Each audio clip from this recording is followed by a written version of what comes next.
All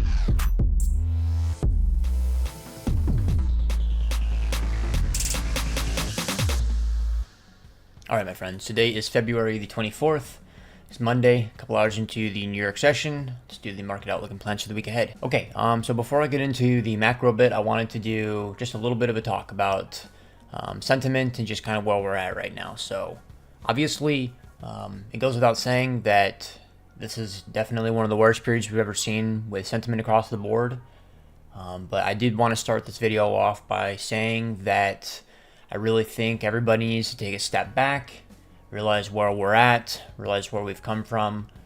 It's really hard for me to be overly bearish and think that, the cycle's over and that, that crypto's never gonna have a moment again. I definitely think that we're having an overly emotional reaction. I understand that people got clobbered off of altcoins and whatnot, and generally underperformed on the legs up. But after Bitcoin's done consolidating, who knows how long this is going to take? Sentiment will probably continue to get worse. And, we need to frame things in a glass half full way. Crypto pays the people that are perpetual optimists. So I would strongly urge everybody to try to frame your mind that way. Yo guys, hit that like and subscribe button for me. Appreciate it.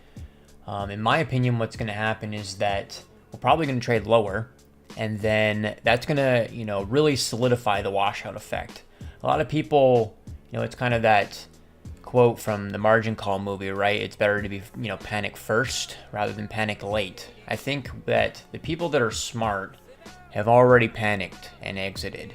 And now we're at the stage where the delusionists will hold on to, hope.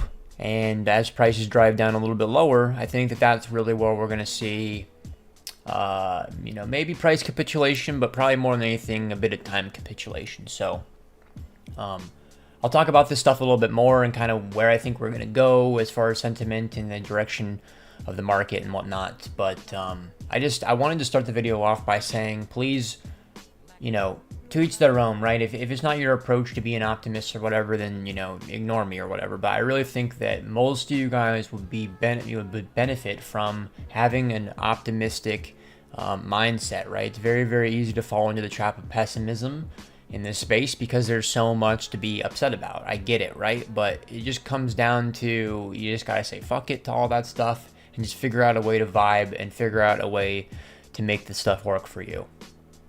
Okay, so let me go ahead and get into the macro. So the macro, is pretty straightforward. There are no major changes. Currently, we're stuck between give or take 103K and 93K, 10,000 point range right now.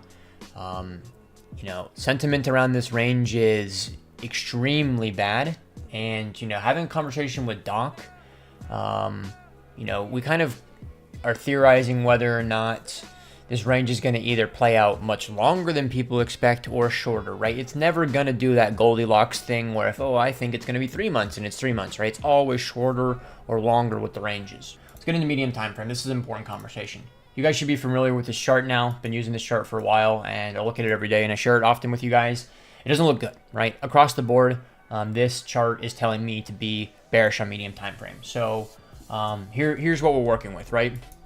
The bid zone that we potentially are looking at is anywhere from 92 to like 87. This is our next potential bid zone. I don't have a crystal ball, so I can't tell you when buyers will step in and when sellers will exhaust.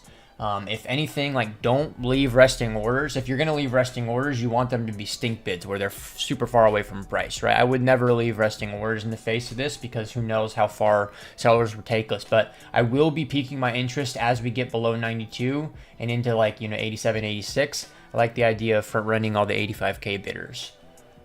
So this will definitely be a key area I'm paying attention to. Conversely, there's no argument for going risk on right now, but what that would look like is if we should just started seeing reclaims, right? So 98, 99, whatever you want to call it, reclaim level number 1. Been talking about these for weeks now, right? 101 is another important, and then 106, right? These are your must reclaim zones. Every time you were to see a reclaim of one of these levels, you would get more and more confident. You would be pretty skeptical of the 99K, but if you saw 103 getting reclaimed, or 101, excuse me, you'd start to be pretty confident that, okay, we're at least going to take out the highs and continue this range, right? We could still reclaim these levels and not really set us up to break out, but it would set us up for a trade at the very least, right? So those are the levels, right? You know, this is your potential bid zone. If we reclaim, then maybe we pivot to risk on. Obviously, the market's feeling extremely heavy right now. What else did I have on medium time frame? Covered the levels. I mean, I think really the main takeaway, you know, is just some sentiment yapping, right? Everybody knows that the sentiment is the worst, you know, relative to price being at 95K. This is the worst sentiment we've ever seen relative to price, right? With price weighted sentiment. We don't have control over any of these kind of things, so we shouldn't worry about them. We're just, you know, have an observationalist mindset. We're just observers. But yeah, I mean, we're watching for other people to, you know, crash out and give up on things, because that's kind of how this needs to play out, right? The people that were gonna give up, the smart people that were gonna sell and give up already did. And we're at that stage now where the copium, you know, people that are reading the tweets that the bull run hasn't even started and believing it, right? Those guys aren't going to give up until we trade lower. And then once they give up, that's where we can kind of begin the new. So we want to wash out all these, you know, all these scammers and all these rug pullers and crime wave people. You know, I put out some dumb tweets about this last night, just off the top of my head, but I really think that we all have a collective responsibility to shun these people. When somebody is a proven scammer, and, you know, it's one thing when it's like up in the air and, you know, we don't really know or whatnot, but there's plenty of instances where it's like, okay, everybody fucking knows this guy is a scammer. We need to all collectively block and ignore this person, right? Stop feeding them engagement, stop giving them a platform to speak on, stop inviting them to our podcast, all this stuff. When people are proven scammers, we need to push them out of the space and limit their voice, choke their voice out, and don't let them rebuild their audience and stuff. At least make these fuckers make a new account and make a new identity and start over, right? You know, we can't stop them from doing that, but make it an uphill battle so they have to start over at least. Don't let them come back to their account 6 months later and scam again.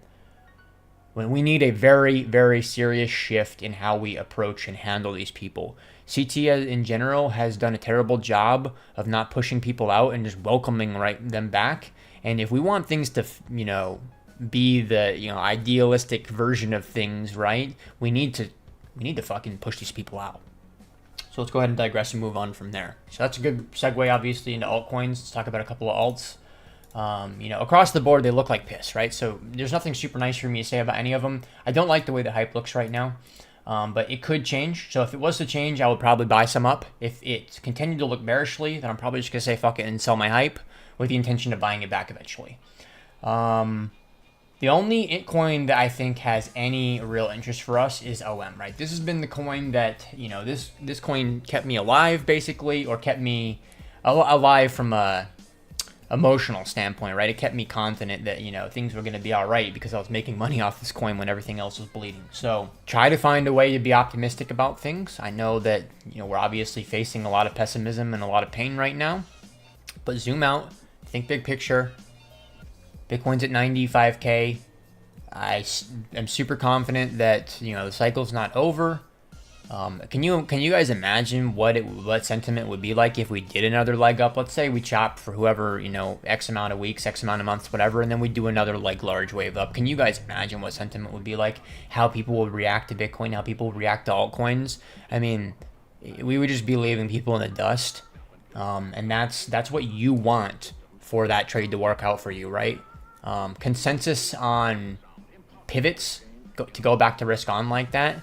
You don't want consensus, right? You only want consensus when we're like, you know, the trend is already locked in, right? And everyone agrees in up or agrees in down, that's fine, right? But pivot points, you don't want consensus. You actually want, you know, people to not see eye to eye on that stuff. So I think that that's what we'll see, and I think we'll have a lot of opportunity in the future. But in the meantime, you know, this is where you don't overtrade, you undertrade if anything, you size down, you focus on cleaning up your systems. What do you need in your system? What do you not need in your system? Like purge out, keep things simple, work on your organization. If you've done a terrible job of journaling, this is the time to restart and to get things cleaned up. Don't think that it's all over. Just think big picture and get the work done to set yourself up to make money later in the year. That's it for me. Cheers, guys.